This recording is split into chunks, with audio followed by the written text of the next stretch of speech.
వసతోమ సద్గమయ తవ శోభా జ్యోతిర్గమయ మృత్యుర్వా అమృతంగయ. అంటే మేము అసత్యములో ఉన్నాం, సత్యంలోకి ఎవరు నడిపిస్తారు?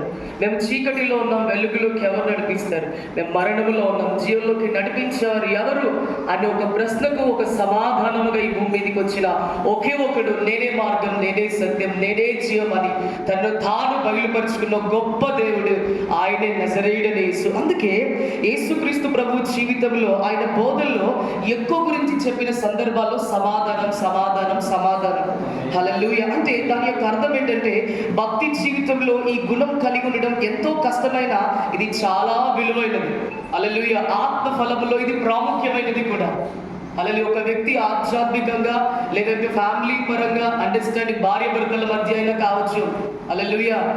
ఎప్పుడైతే ఈ సమాధానం ఉంటుందో ఆ బంధం బలపరచబడుతుంది. ఈ సమాధానం అనే బంధము చేత ఎప్పుడైతే ఒక వ్యక్తి అంటుకట్టబడతాడో అతడు పూర్ణంగా వృద్ధిలోకి వెళ్ళగలుగుతాడు. అది ఏదైనా కానీ, ఇప్పుడు మనం అందరం ఉన్నాం, ఇందులో ఒక్కరైనా డిసప్పాయింట్గా ఉంటే ఇక్కడ ఉన్న యూనిటీ అనేది కోల్పోవలసిన పరిస్థితి వస్తుంది. అదే అందరం సమాధానంగా ఉన్నట్లయితే దేవుడు ఏం చేస్తాడంటే సమాధానానికి అధిపతిగా ఉండి నడిపిస్తాడంట.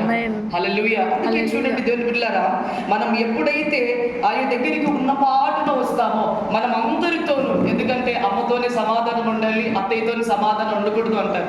హల్లెలూయా. లేదంటే మామతో ఉండకూడదు, మా డాడీ కదా, కాదు. హల్లెలూయా. మనం అందరితోని ప్రేమగా ఇక్కడ నుంచి ఏమి తీసుకుని వెళ్ళేది లేదు. మనం అందరం ఎప్పుడైతే సమాధానం కలిగి ఉంటామో, ఎప్పుడైతే దేవుడు చెప్పిన మాటల ప్రకారంగా ఉంటామో, హల్లెలూయా, మన మంచిలోనే దేవుడు తన కార్యం చేస్తాడు. హల్లెలూయా. దేవుడు తన కార్యం చేస్తాడు. అందుకే ఇలాంటి మనసు మనం కలిగి ఉన్నప్పుడు నిజంగా కుటుంబాల్లో కానీ సంఘంలో కానీ దేవుడు గొప్ప కార్యం చేస్తాడు. అందుకే అంటాడు, నీ భారం నా మీద మోపు.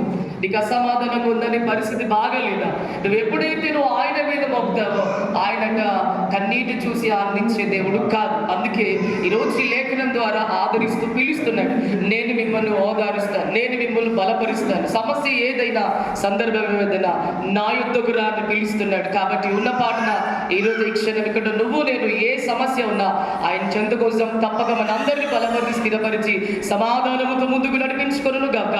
దేవుడి కొద్ది మాటలు దీవించి ఆశీర్వదించును గాక. ఆమేన్, ఆమేన్, ఆమేన్.